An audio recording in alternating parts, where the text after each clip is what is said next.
Hey everyone, welcome to Encouragement Thursday for June 24th. Can you believe this month has flown by? This month, we've been talking about developing a healthy relational culture in your organization or your family. And last week, we were talking about how to build an environment of innovation. And so you can always scroll back or go to my website. You see all my Encouragement Thursday videos there. And you can find me at markgordon.ca. So let's get going.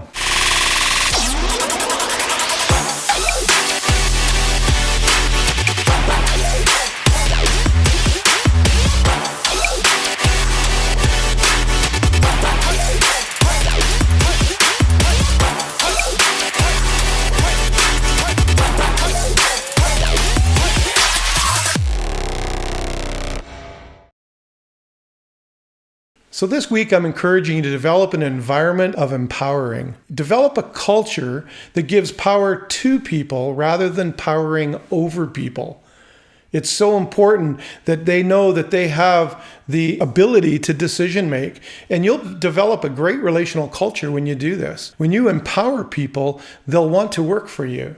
That's that simple. Often I tell parents to connect before they direct. In the same way, if you're in charge, you should really connect with your people and not just be transactional. You want to connect with them before you direct them. Now, I'm not saying leadership or management's not important. I'm just saying if you empower people, it's less needed. The true leadership and true management is actually empowering people to do their job well. And so I want to give you a couple tips this week on how to do that. All right, so here's my first tip for you. Empower people through affirmation. Affirmation will empower your people, absolutely. Now, it starts with words of affirmation, but those words are confirmed through your actions and through compensation. I've heard lots of leaders tell me that their paycheck should be enough thanks for the work they've done, but I disagree with that. When you affirm people, they're going to want to work for you. They'll work harder for you because they know that you appreciate what they're doing. I often, we have an expectation from people to perform, but we never actually give them much in the way of affirmation. Affirmation will simply pull the best out of your people. The compensation simply confirms what you've said with your words.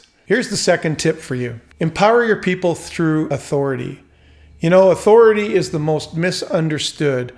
However, in its purity, authority actually will empower your people. And it does two things. One, it actually protects people. Like I said at the beginning, if people in charge care about the people in their charge and they give them authority with the responsibility, they're going to do a much better job. One of the worst things that I've ever experienced was to be given responsibility but no authority to carry out what I've been asked to be responsible for. And then at the end, I was blamed for the failure, when really the failure was not giving me the authority to finish the responsibility I had to do. So I want to encourage you today to be able to give authority away to your people so that they can grow, so they can do their jobs. You see, that's the second part of authority. It is designed not only to protect your people under the authority, but it's also designed to help them do their jobs. And so if you want to empower your people and you want to create an environment of empowerment, you absolutely need to give them the authority with the responsibility.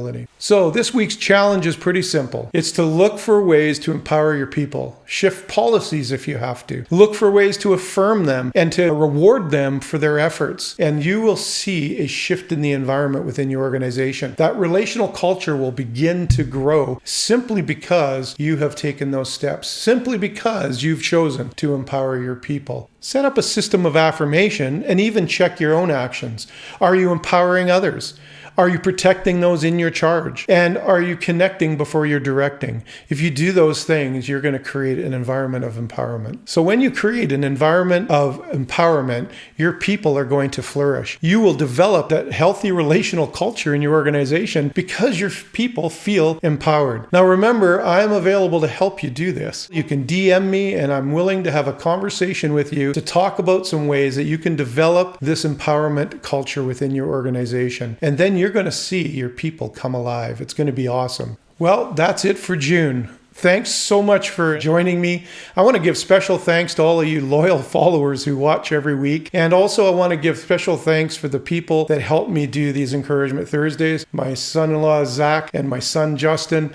They are responsible for making all this look so good. And I couldn't do it without them. So I want to thank those guys especially. So this is the end of season 2 for Encouragement Thursday. I'll be back in September with season 3, and I really hope you'll join me. But remember, until then, feel free to DM me. Feel free to buy my book. The link will be in the comments, and I would love it to stay connected through the summer. So reach out to me if you'd like to. And you know what? Let's close this season off really good today. Why don't you DM somebody, text somebody, call somebody, and encourage them. Just let them know that they're noticed, and that will encourage them. Thanks so much. We'll see you next season.